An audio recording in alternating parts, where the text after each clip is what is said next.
کیسے ہوگا؟ تو میرا یہ خیال ہے کہ جو عام لوگ سمجھ رہے ہیں وہی ہم بھی اس وقت سمجھ سکتے ہیں کہ وزیر اعظم تو آئیں گے پارلیمنٹ میں، یقیناً انشاءاللہ ان کو آنا بھی چاہیے.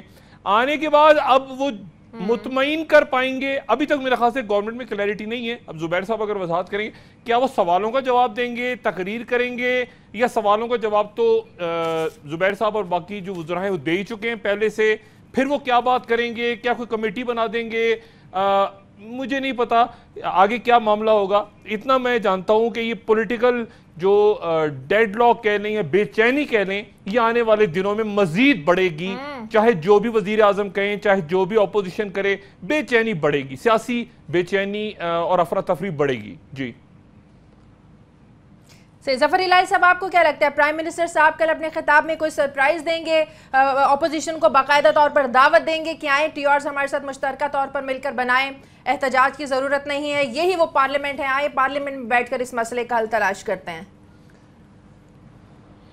نہیں، میرے خیال میں ایسا کچھ نہیں ہوگا.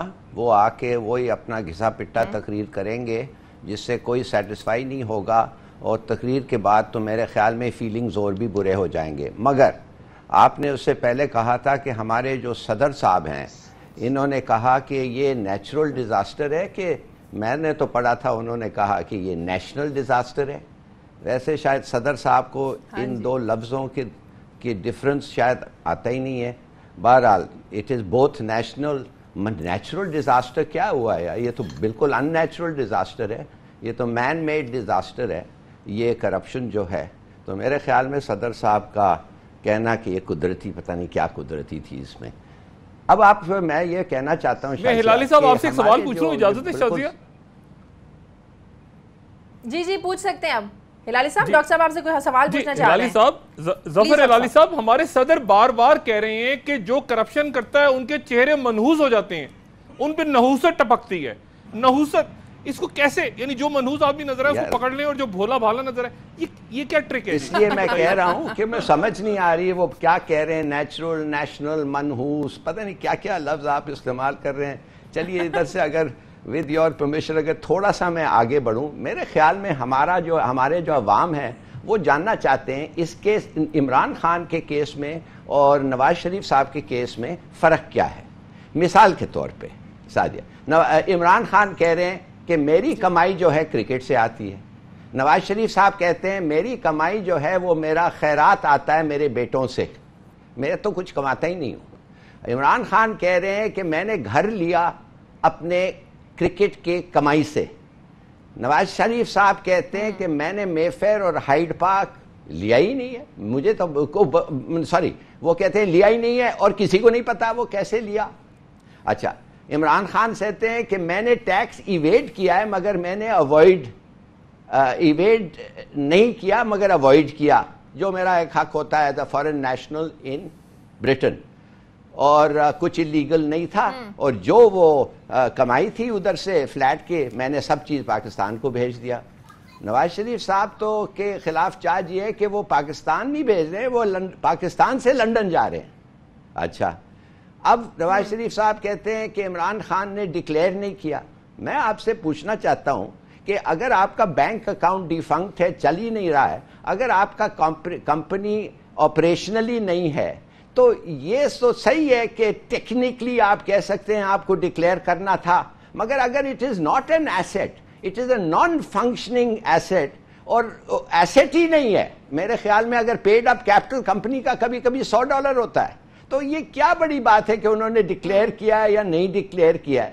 ڈیفنکٹ کمپنی کو اگر نہ بھی ڈکلیئر کریں، میرے خیال میں کوئی عدالت یہ نہیں کہنے والی ہے کہ یہ therefore he is wrong. As far Nawaz Sharif ٹھیک ہے، مجھے بریک لینے دیں. بریک کے بعد جب واپس آئیں گے تو بات کریں گے کہ کل اپوزیشن کیا کرنے جا رہی ہے، اس بارے میں بات کریں گے علی محمد خان سے. ایک چھوٹے سے وقفے کے بعد ہمارے ساتھ رہیں.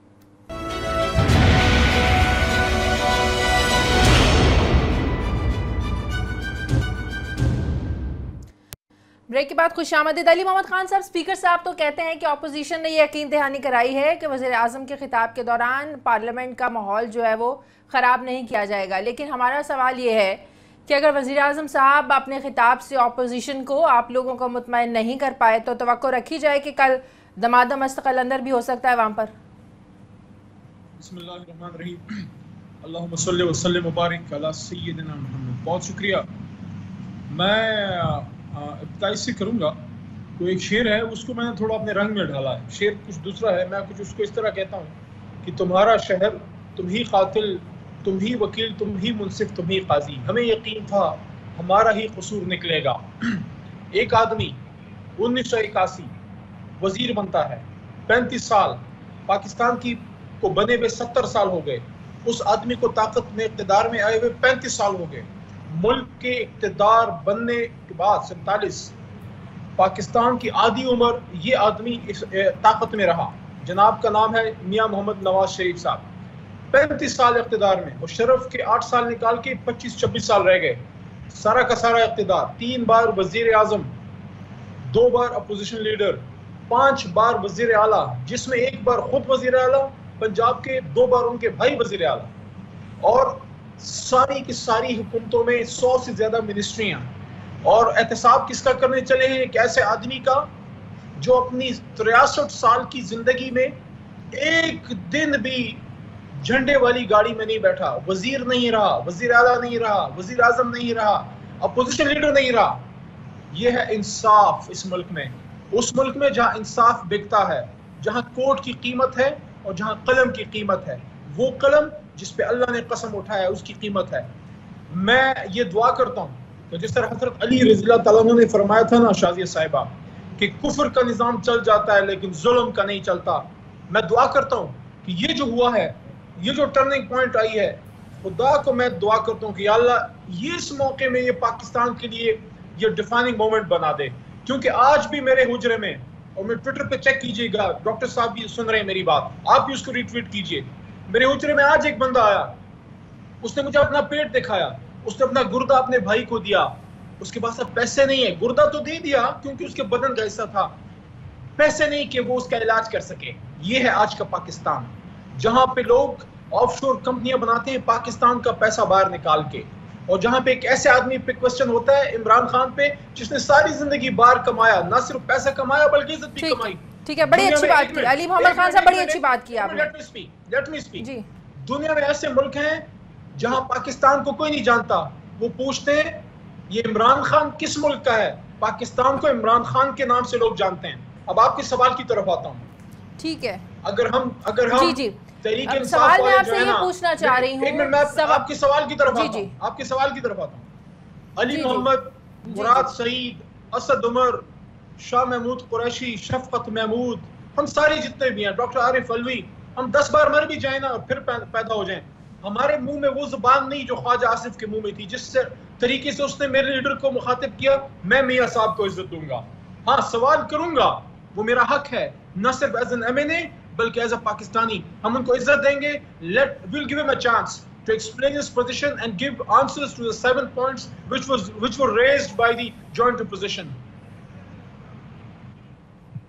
ٹھیک ہے، بڑی اچھی بات کی، ظاہر اخلاقیات کا تقاضا بھی یہی ہے، ملک کے پرائم منسٹر ہیں، ان کو عزت ملنی چاہیے، دینی بھی چاہیے۔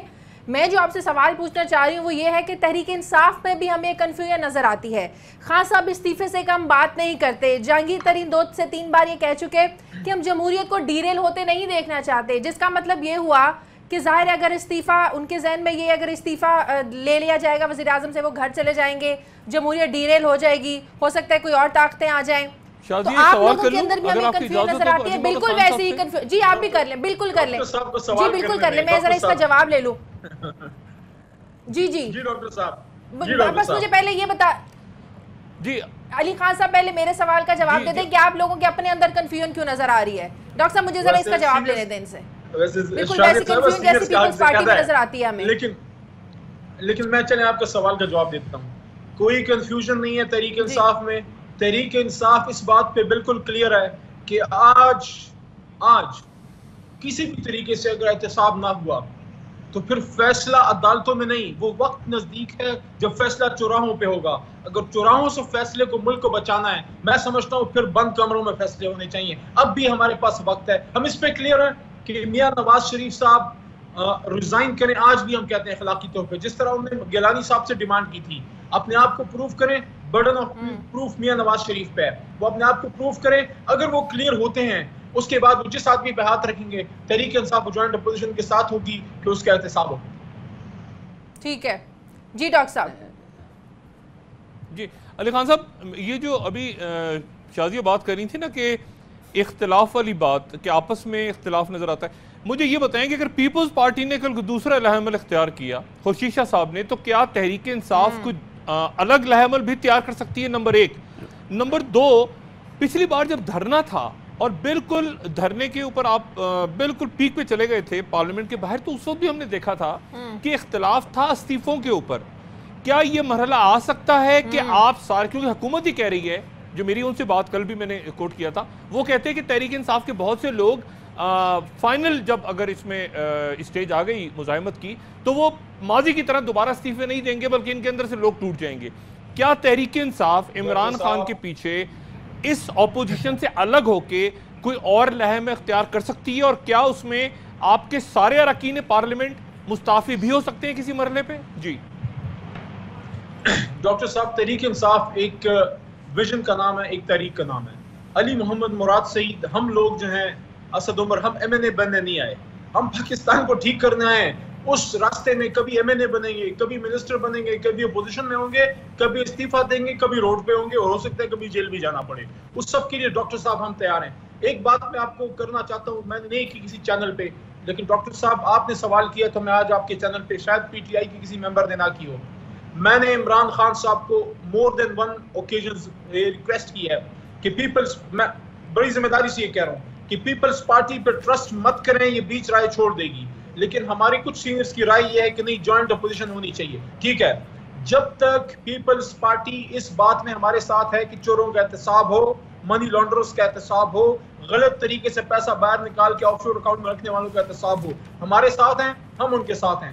اگر پیپلز پارٹی بیک ڈاؤن کرتی ہے تو میں آپ کے ڈاکٹر شاہد مسعود آپ کو یہ کہہ رہا ہوں، ہم نبی صلی اللہ علیہ وسلم کے سب امتی ہیں، لیکن باتوں پہ کچھ عمل کرتے ہیں کچھ نہیں. لیکن ایک بات تو مجھے پتا ہے، حضرت علی رضی اللہ تعالیٰ عنہ نے فرمایا تھا نا کہ جس طرح یہ فرمایا تھا کہ کفر کا نظام چلتا ہے، ظلم کا نہیں چلتا، کفر کا پھر بھی چل جاتا ہے، اسی طرح حضرت علی رضی اللہ عنہ نے یہ بھی کہا تھا کہ حق کے راستے میں جب تم چلو گے تو تم اکیلے رہ جاؤ گے.